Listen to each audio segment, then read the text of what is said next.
The aftermath of the performance spread through the station like ripples across still water, and Junho found himself surrounded by beings who wanted to understand what they had experienced.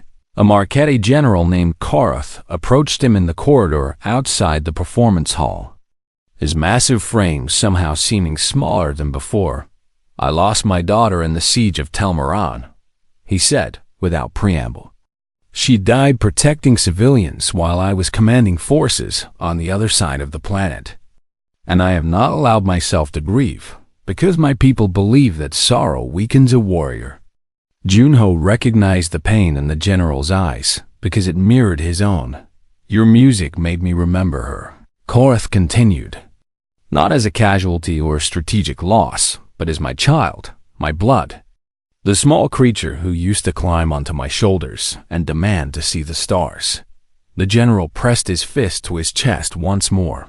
"I do not know if your species understands what gift you have given me today, but I will not forget."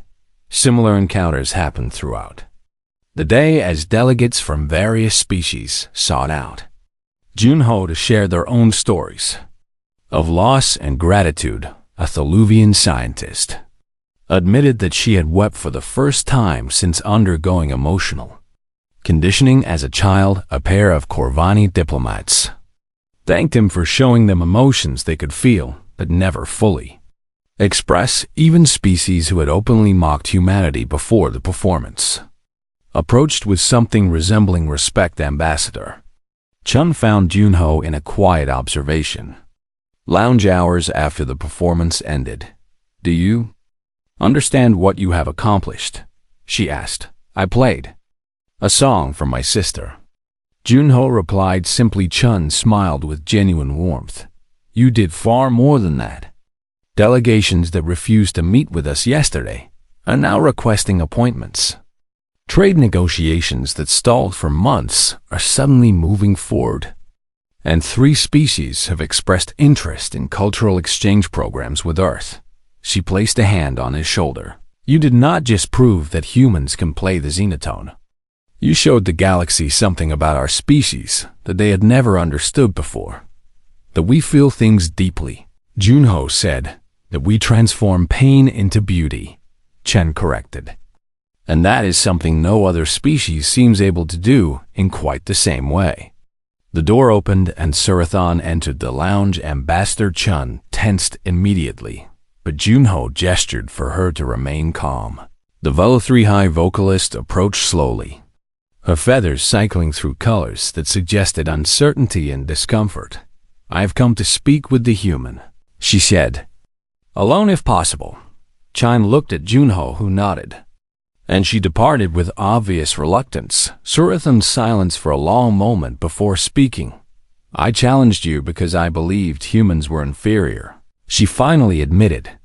"My species has dominated galactic culture for millennia because we master every instrument and perfect every art form through discipline and control." Her feathers shifted to a color Junho had not seen before, something almost vulnerable. "But today you showed me that mastery is not the same as meaning. Your playing was technically imperfect by Vel-3 standards, yet it moved me in ways that our greatest performers never have." She met his eyes directly. "I felt something during your performance that I have not felt since I was a fledgling. Before the training began. Before I learned to suppress everything that made me weak.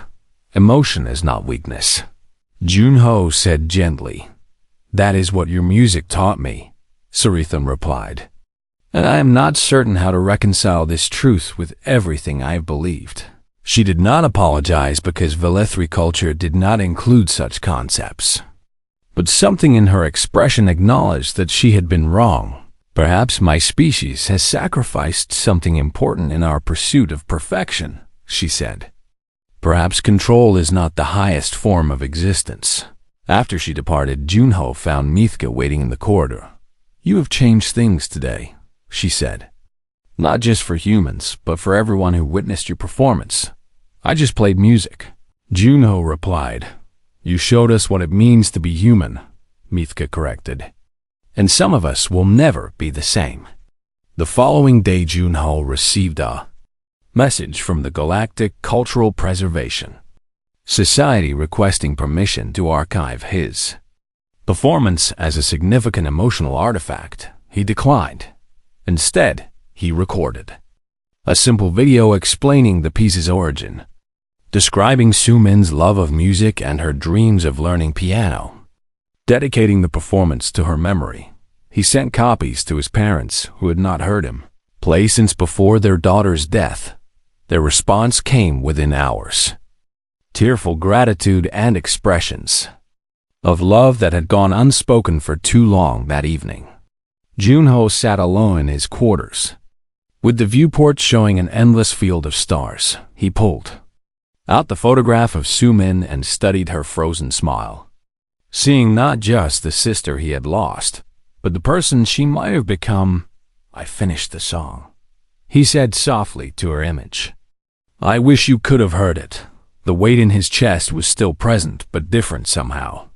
No longer a crushing burden, but a familiar companion that he could carry without being destroyed. He had not forgiven himself and suspected he never fully would, but he had found a way to transform his guilt into something meaningful. To honor Sumin's memory through the very art form she had loved, Ambassador Chun informed him that Earth's diplomatic standing had improved dramatically following his performance. Doors opening that had been closed for decades, but Junho found that he cared less about galactic politics than he had expected. What mattered was that he had finally stopped running from his grief. What mattered was that Sumin's song had been played at last. What mattered was that somewhere in the vast, uncaring universe, a human had proven that the ability to feel deeply was not a weakness, but a strength beyond measure.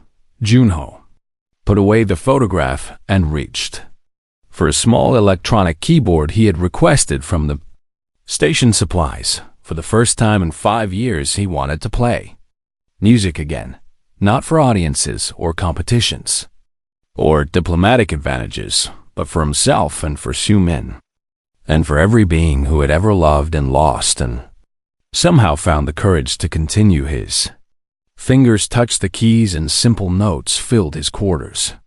Imperfect and unpracticed, but genuine. Outside the viewport, the stars continued their eternal dance. Indifferent to the small dramas of mortal beings, but in one small room, on one small station, a human was playing music again, and that was enough. The grand performance hall of the crystalline amphitheater could hold thousands of beings, and on this day, it seemed like every delegate on the station had gathered to witness the Geoid human's inevitable failure. Junho stood in the entrance corridor listening to the murmur of alien voices, and even without understanding their languages, he could sense the mockery and anticipation that filled the air. Ambassador Chun approached him with concern written across her features. "You do not have to do this," she said quietly. "We can find another way to address the diplomatic situation." Junho shook his head. "This stopped being about diplomacy days ago," he replied. "This is personal now." David hovered nearby, still carrying the guilt of his careless words. "Is there anything I can do to help?" he asked. "Find a seat and watch," Junho said. "Whatever happens today, I want at least a few humans to witness it." Mifka appeared beside him and pressed a small crystalline pendant into his hand. "For luck," she said. "My people believe that emotion stored in crystal can provide strength when we need it most." Junho tucked the pendant into his pocket and felt something warm spread through his chest. "Thank you for everything you have taught me," he said. "I taught you nothing you did not already know." Mifka replied with a gentle smile. "I merely reminded you to feel." The doors to the performance hall opened, and Junho walked forward into the light. The hall fell silent as he entered, every eye turning toward the small human figure who dared to challenge the galaxy's assumptions about his species. The Xenotone waited on a raised platform at the center of the chamber, its crystalline form catching the light and throwing rainbows across the walls. High vocalist Xenotone stood near the front row with her delegation, feathers gleaming with satisfaction that seemed premature. "The human has arrived," she announced loudly enough for everyone to hear. "Let us see what primitive emotion sounds like when filtered through the greatest instrument ever created." Scattered laughter echoed through the hall, but Junho ignored it. He walked toward the Xenotone with steady steps, his heart pounding but his resolve unshaken. Xenotone intercepted him before he could reach the platform. "One last chance to withdraw," she offered with false concern. "No one would blame you for recognizing your limitations." Junho met her eyes without flinching. "I did not come here to prove anything to you," he said calmly. "I came here for someone who deserved better than what I gave her." Confusion flickered across Xenotone's features, but she stepped aside. Junho climbed onto the platform and stood before the Xenotone, the living crystal pulsing with soft light as if recognizing his presence. He placed his hands on the instrument and closed his eyes. The hall held its collective breath. Junho did not play any composition from the galactic repertoire because he had not prepared one. Instead, he played something he had started writing years ago, a piece meant for Su-min that he had never finished. Because she had died before he could complete it, the first notes emerged tentatively, carrying the memory of a small girl learning to walk by holding onto her brother's fingers. The Xenotone responded with colors that painted images in the minds of every being present. And suddenly the delegates were not just hearing music but experiencing memory itself. The melody grew stronger as Junho remembered teaching Su-min her first piano scales, her small fingers stretching to reach notes that seemed impossibly far apart. Her delighted laughter when she finally played a simple song without mistakes. The audience began shifting uncomfortably as unfamiliar emotions stirred within them. A Marchetti general who had conquered worlds found himself remembering a daughter he had lost in battle. Grief he had suppressed for decades suddenly rising to the surface. The music shifted into darker tones as Junho allowed his guilt to flow through his fingers. The anguish of being absent when his family needed him most. The impossible weight of surviving when Su-min had not. Several Kovani delegates began weeping openly, their empathic natures overwhelmed by emotions more intense than anything they had experienced. The Xenotone blazed with colors that had never been seen before. Deep purples of grief and bright golds of love and crimson streaks of rage, all swirling together in patterns that transcended artistic convention. Xenotone's feathers were rippling involuntarily, responding to emotional stimulation her species had trained out of themselves centuries ago. And for the first time since childhood, she felt something she could not control. The music reached its darkest point as Junho confronted the core of his pain. The moment when he learned that Su-min was dead while applause still echoed in his ears. The horrible realization that everything he had achieved meant nothing compared to what he had lost. Delegates throughout the hall found themselves experiencing similar memories of loss and regret. The music bypassing their cultural defenses and speaking directly to something primal within them. And then the melody began to change. From the depths of grief, something new emerged. Not the absence of pain, but its transformation. Junho played the love that remained even after loss. The way Su-min's memory lived on in everything he did. The fierce determination to protect others that had grown from his failure to protect her. The music spoke of moving forward without forgetting, of carrying wounds as badges of survival rather than marks of defeat, of finding meaning in pain instead of being destroyed by it. The Xenotone produced sounds that no being present had ever heard before, harmonies that seemed to contain the entire spectrum of human emotional experience compressed into pure resonance. This was what humans did with their grief. They did not suppress it or process it in tidy compartments. They let it tear them apart, and then they rebuilt themselves around the broken pieces, emerging not healed but stronger, their scars becoming sources of power rather than weakness. The final notes hung in the air as Junho played the ending he had never composed. The conclusion Su-min never got to hear. A promise that she would not be. Forgotten silence filled the hall as the last echoes faded. Junho opened his eyes and found thousands of alien faces staring at him with expressions he had never seen. Directed at a human before, Mithka rose from her seat, with tears streaming down her face, and performed the Korvani gesture of highest honor. A full bow with hands pressed to heart. One by one, other delegates stood and followed her example, each species offering their own gestures of respect and gratitude. The Marchetti general, who had remembered his daughter, pressed a fist to his chest in a salute reserved for the bravest warriors, a group of Tholuvian scientists who prided themselves on emotional detachment, wiped moisture from their eyes with obvious embarrassment.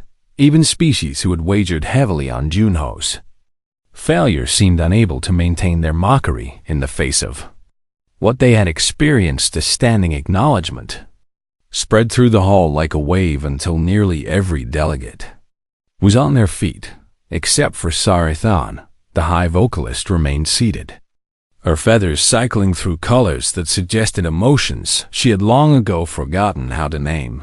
She stared at Junho with an expression that contained no contempt, no mockery, only something that resembled bewildered recognition, as if she had just witnessed something she had been told was impossible, as if the galaxy had just proven itself larger and stranger than she had ever imagined. Junho stepped down from the platform on trembling legs, exhausted beyond anything he had ever experienced, but beneath the exhaustion he felt something else, a lightness he had not felt in 5 years, as if some small part of the weight he had been carrying had finally been released, not forgiven but transformed, not healed, but finally allowed to breathe. Mithka found Junho in the observation deck on the morning of his final day of preparation, staring out at the endless stars with an expression that suggested he was seeing something far more distant than the cosmos. "You have not slept," she observed quietly. "I have been thinking," Junho replied without turning from the viewport, "about the performance tomorrow. About my sister." Mithka moved to stand beside him, her small form barely reaching his shoulder. "Will you tell me about her?" she asked gently. Junho was silent for a long moment, and Mithka did not push because she understood that some words needed time to find their way out. "Her name was Su-min," he finally said, "and she was the brightest thing in my universe." The words began slowly, like water finding cracks in a dam. "She was 7 years younger than me. Born when I was already obsessed with piano and music and dreams of performing on the grandest stages Earth had to offer."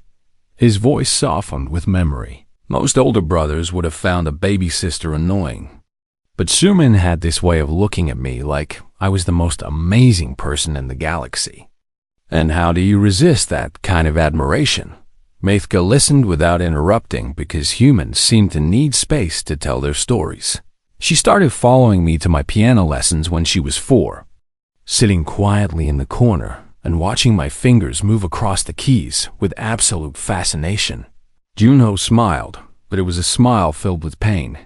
"By the time she was 8, she was begging me to teach her, and her hands were so small that she could barely play a simple scale. But she practiced for hours every day because she wanted to be like her big brother." "She sounds wonderful," Mithka said softly. "She was," Junho agreed. "And I was not there when she needed me most." The words that followed came harder, each one dragged from somewhere deep inside him. "I was 23, and I had qualified for the Pan-Asian Piano Championship, the most prestigious competition on Earth for young musicians. And the finals were held on Luna at the same time our colony was attacked by Kralith raiders." His hands clenched against the viewport glass. "I was on stage receiving applause while my family was fighting for their lives. And by the time I learned what had happened, Sumin had been dead for 6 hours.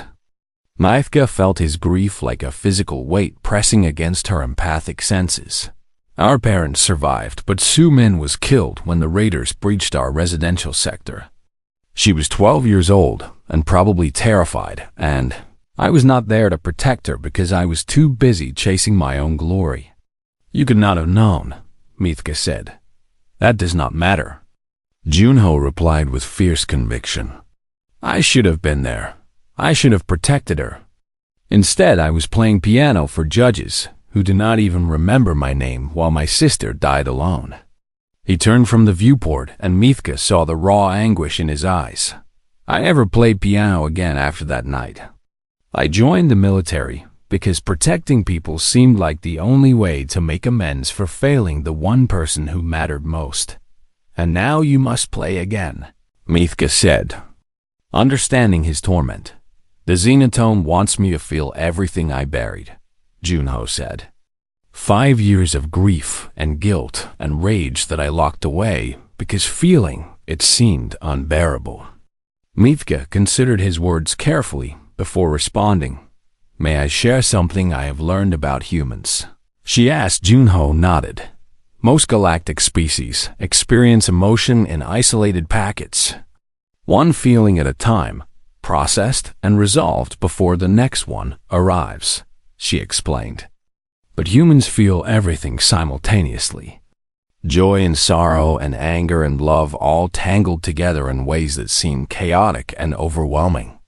That sounds about right, Junho admitted. Other species see this as a weakness, Mithka continued. They believe emotional control is superior to emotional chaos. But I think they are missing something important. She looked up at him with those large, empathic eyes. Humans transform pain into creation. You take the worst experiences of your lives and turn them into art and music and stories that move others to tears. I do not understand how you do this, but I believe it might be the most remarkable thing about your species. Junho had never thought about it that way. You think I should embrace the grief instead of fighting it. I think the Xenotone is asking you to do what humans have always done. Mithka said, take your pain and make it beautiful. Later that day, Junho stood in the practice chamber and watched a Velathri musician rehearsing in an adjacent room through a viewing window. The avian creature played a complex instrument with technical perfection. Every note precisely placed and every rhythm exactly measured. And the result was impressive and completely sterile. There was no feeling in the music. No soul, just mathematical precision arranged in pleasing patterns. Junho realized that the Velathri did not understand what they were asking him to do. They expected him to fail because they believed emotional depth was a quantifiable thing that could be measured and compared. And by their metrics, humans fell short, but they had never experienced human grief. They had never felt the simultaneous agony of love and loss that defined the human condition. They thought they were setting him up for humiliation, but they had no idea what they might unleash. Junho returned to the practice chamber and asked Mithka to leave him alone. I need to do this by myself, he explained. She nodded with understanding and departed without argument, alone with the Xenotone. Junho placed his hands on the crystal surface and closed his eyes. He stopped fighting. He allowed himself to remember everything. Sumin learning to walk by holding onto his fingers. Sumin sitting on his lap while he played piano and clapping with delight at every song. Sumin crying when he left for the conservatory and making him promise to come back soon.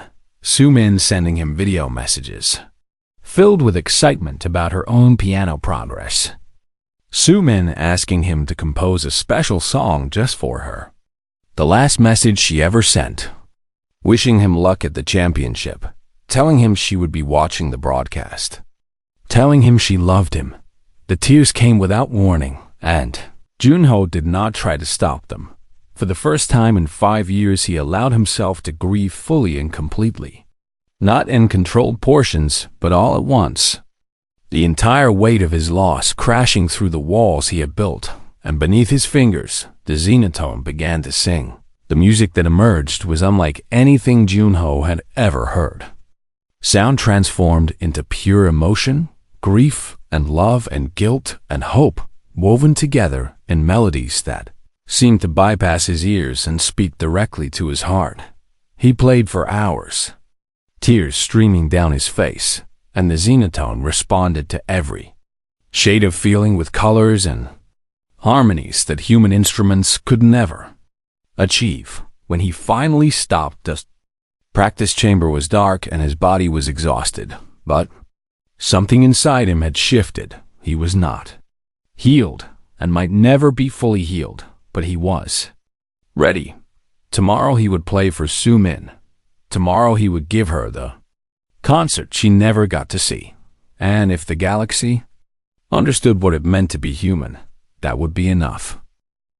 Aliens taunted him to play the Xenotone. What came out moved everyone to tears. Part 2. The practice chamber assigned to Junho was a small room deep within the station, where the walls absorbed sound and the lighting could be adjusted to match any species preference. And he stood before the Xenotone trying to understand how a human was supposed to play something that seemed more alive than mechanical. The instrument consisted of crystalline structures arranged in patterns that resembled both a piano and a harp, with surfaces that responded to touch and proximity and apparently emotion itself. Junho reached out and pressed his fingers against one of the crystal keys. A sound emerged that was technically correct but somehow empty, like words spoken without meaning or colors painted without passion. He tried again with a different sequence of notes, and the result was the same hollow tone that contained no soul. The Xenotone requires more than technical proficiency, a soft voice said from the door. Junho turned to find a small alien watching him with large eyes that reflected the chamber's dim light. She belonged to the Kovani species, beings known throughout the galaxy for their empathic abilities and their tendency to avoid conflict at all costs. "I am Mithka," she said with a gentle bow, junior cultural liaison assigned to assist visiting delegations. "I thought perhaps you might appreciate some guidance regarding the instrument." Junho studied her cautiously because kindness from aliens was not something he had experienced often. "Why would you want to help me?" he asked. Mithka's ears twitched in what might have been embarrassment. "I find humans fascinating," she admitted. "Your species experiences emotions in ways that seem chaotic and overwhelming to most galactic civilizations. Yet you survive and even thrive despite this apparent weakness. And I've always wondered what it would feel like to experience existence so intensely." She approached the Xenotone and gestured toward its crystalline surface. This instrument was created by the architects who built this station, beings who understood that music is not merely sound arranged in pleasing patterns, but rather emotion given form and shared with others. Junho listened as Mithka explained the mechanics of the Xenotones. Crystals responded to vibration and pressure like any instrument, but they also resonated with the emotional state of the player, amplifying genuine feeling in the sound while rejecting anything false or suppressed. If you play with technical skill but empty heart, the Xenotone produces hollow tones, Mithka said. And if you suppress your true emotions while playing, the instrument produces nothing at all. What happens if someone plays with genuine emotion? Junho Mithka's eyes seemed to glow with remembered wonder. Then the Xenotone creates music that transcends species and language. Sound that speaks directly to the soul of every being who hears it, regardless of their biology or cultural background. Junho turned back to the instrument and tried again. This time attempting to summon some feeling as he played. The tones improved slightly, but remained fundamentally hollow. He tried thinking about pleasant memories, about beautiful sunsets on Earth and laughter shared with friends. But the Xenotone seemed unimpressed by these surface emotions. "You are trying to feel something," Mithka observed quietly. "But the instrument detects manufactured emotion and rejects it." "Then, what am I supposed to do?" Junho asked with frustration building in his chest. "You must allow yourself to feel what you actually feel," Mithka replied. "Not what you think you should feel, or what seems appropriate for the moment." She tilted her head and studied him with those large, empathic eyes. "There is something inside you, Sergeant Park, something deep and powerful that you have locked away. And until you release it, the Xenotone will never respond to your playing." Junho felt his walls rise automatically at her. "Observation. You do not know anything about me," he said more harshly than intended. Mithka did not seem offended by his tone. "I know that you carry pain," she said simply. "I can feel it radiating from you like heat from a star, contained but immense. And I suspect that pain is connected to why you stopped playing music." Junho wanted to dismiss her words, but could not deny their accuracy. "Some things are better left buried," he said. "Perhaps that is true for some species." Mithka agreed. "But I have studied humans extensively, and I do not believe your kind thrives when emotions are suppressed. You seem to require release and expression in ways that other species find unnecessary." She moved toward the door, but paused before leaving. "I will return tomorrow to help you understand the technical aspects of the instrument. But the emotional component is something only you can master." After she left, Junho stood alone in the practice chamber, staring at the Xenotone, placed his hands on the crystal surface and closed his eyes, and for just a moment allowed himself to remember his sister Su-min had been 12 years old when she died. A bright, laughing girl who loved music almost as much as she loved her older brother. And she had begged him to teach her piano, even though her small hands could barely reach an octave. Remembered her sitting beside him on the piano bench, her tongue poking out in concentration as she tried to copy his movements. Her delighted squeal when she finally played a simple melody without mistakes.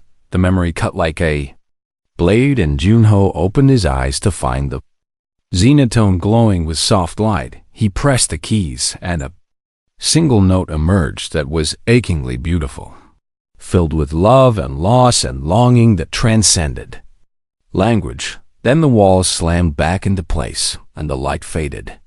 And the next note came out hollow and dead. Junho stepped away from the instrument. With his heart pounding, he understood. Now what the Xenotone required, it wanted him to feel. Everything he had spent 5 years avoiding, it wanted him to remember Su-min, not as a distant memory safely locked away, but as a living wound that still bled when touched. It wanted him to grieve, and that was something Junho was not sure he could survive. Word of the challenge had spread throughout the station, and Junho encountered mockery and pity. Everywhere he went, delegates from various species placed wagers on how badly he would fail, and the Velathri seemed particularly pleased by the entertainment they had orchestrated. Syrian appeared at his practice chamber on the second day to observe his progress. "The hollow tones tell me everything I need to know," she said with satisfaction dripping from every word. "Your species simply lacks the emotional depth required for true artistry." Junho did not respond because he feared she might be right. That night he sat alone in his quarters, staring at a photograph of Su-min, her smile frozen in time, her future stolen by raiders who attacked their colony while her brother was far away chasing applause. He had not played piano since receiving the news, had not allowed himself to cry. He had buried everything so deep that some days he almost forgot she had ever existed, almost but never completely. And now an alien instrument was demanding that he unearth all of it. Junho put away the Feyuri's photograph and lay down on his bed. Tomorrow was his last day of preparation, and he still had no idea how to play music with a broken heart. The crystalline amphitheater stretched across the heart of the diplomatic station like a frozen dream, its walls carved from living crystal that hummed with ancient energy. And Sergeant Junho Park stood near the entrance, watching delegates from 40 different species mingle and posture and compete for attention. He was not supposed to be here as anything more than security, a human soldier assigned to protect Earth's diplomatic team during the Century concert. And that suited him perfectly fine because he had no desire to participate in the grand display of galactic culture unfolding around him. The station, called Harmonic Convergence, had been built 3,000 years ago by a species long since vanished. And every 100 years the galaxy's finest musicians gathered here to showcase their mastery, their genius, their supposed superiority over all other beings. Junho adjusted his uniform collar and tried to ignore the way certain delegates looked at the human contingent, their expressions ranging from curiosity to contempt to something that resembled pity. Ambassador Chen Wei stood nearby speaking with a group of Kurvani diplomats, her voice calm and measured as she navigated the complex waters of galactic politics. And Junho admired her patience because he possessed none of it himself. The Vela 3 delegation entered the reception hall, and the temperature of the room seemed to drop several degrees. They were avian creatures standing nearly 7 feet tall with iridescent feathers that shifted colors based on their emotional state. Though Junho had learned that Vela 3 emotions were carefully controlled and rarely genuine, their leader was high vocalist Sarithon, a figure of immense cultural influence whose voice could shatter glass or soothe a raging storm depending on her intention.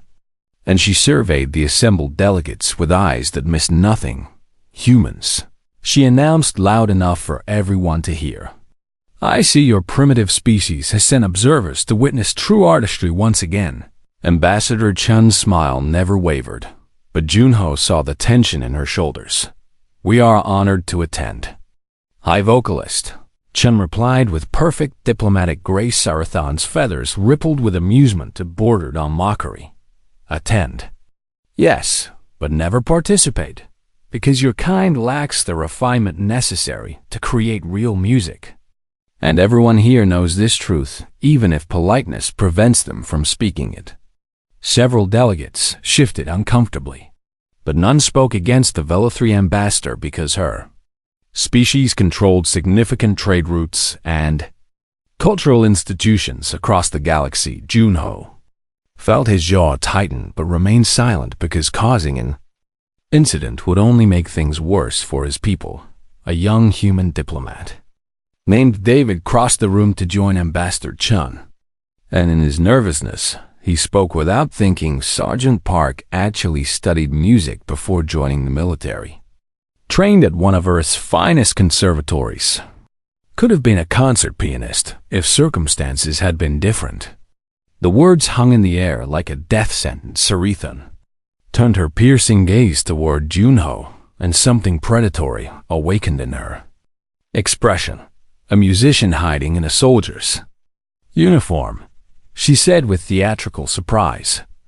How fascinating that your people waste what little talent they possess on military pursuits instead of cultural development. Junho wanted to strangle David, but kept his face neutral. That was a long time ago, he said quietly. Was it now? Sarithon replied, and her feathers shifted to a deeper shade that Junho recognized as calculating interest. Then perhaps you would honor us with a demonstration of human musical capability. The trap was obvious, but Junho could see no way to escape it without causing diplomatic damage. I have not played in years, he said. Perfect, Sarithon announced to the crowd. Then we shall witness the full extent of human musical talent in its natural state. Untrained and unpracticed and gloriously authentic. She gestured toward a pedestal at the center of the hall where an object rested beneath a shimmering cover. The Xenotone has been brought here for the Century concert. A living instrument that responds to both technical skill and emotional truth. And no human has ever successfully played it in the 3,000 years since its creation. Murmurs rippled through the crowd, and Junho felt dozens of alien eyes studying him like a specimen. If this human musician can coax even a single worthy note from the Xenotone, I will publicly acknowledge that perhaps we have underestimated your species. Sarithan continued with a smile that contained no warmth. But if he fails as all humans must fail, then Earth's delegation will accept that their place in galactic culture is as observers only. Never participants, Ambassador Chen stepped forward with concern written across her face. High vocalist? This challenge seems somewhat unfair given that Sergeant Park has had no time to prepare and the Xenotone requires years of study to master. 3 days, Sarithan said, as if offering a generous gift. I will give the human 3 full days to prepare. More time than most species would need to realize the task is impossible. The delegates watched with hungry anticipation, and Junho understood that refusing would be interpreted as humanity admitting its own inferiority. He thought about the years he had spent avoiding music. The piano he had not touched since receiving news that his sister Su-min had died in a raider attack while he was off-world performing at a competition that suddenly meant nothing. He thought about the guilt that had driven him from concert halls into military service. The belief that his selfish pursuit of art had cost him the chance to protect the person he loved most. And he thought about what it would mean for every human in this galaxy if he walked away from this challenge. I accept, Junho said, and his voice carried across the silent hall with a steadiness he did not feel. Sarithan's feathers flashed with surprise that quickly transformed into satisfaction. Then in 3 days we shall gather in the main performance hall and witness either a miracle or a confirmation of what everyone already knows. She swept away with her delegation following behind, and the other aliens began whispering among themselves about wagers and predictions and the entertainment value of watching. A human fail Ambassador Chun approached Junho with worry in her eyes. You did not have to accept, she said softly. Yes, I did, Junho replied, because refusing would have done more damage than failing ever could. David stood nearby looking miserable and guilty. I am so sorry, Sergeant Park. I did not think before speaking, and now you are trapped in an impossible situation because of my stupidity. Junho wanted to be angry, but the young man's genuine remorse made that difficult. What is done, he said. Now I need to learn everything about this instrument in 3 days. He looked toward the pedestal where the Xenotone rested beneath its cover. A legendary instrument he had only heard about in stories. An object that supposedly required not just technical mastery, but emotional honesty that most beings could not achieve. 3 days to learn what took other species decades. 3 days to prove that humanity deserved a place among the stars.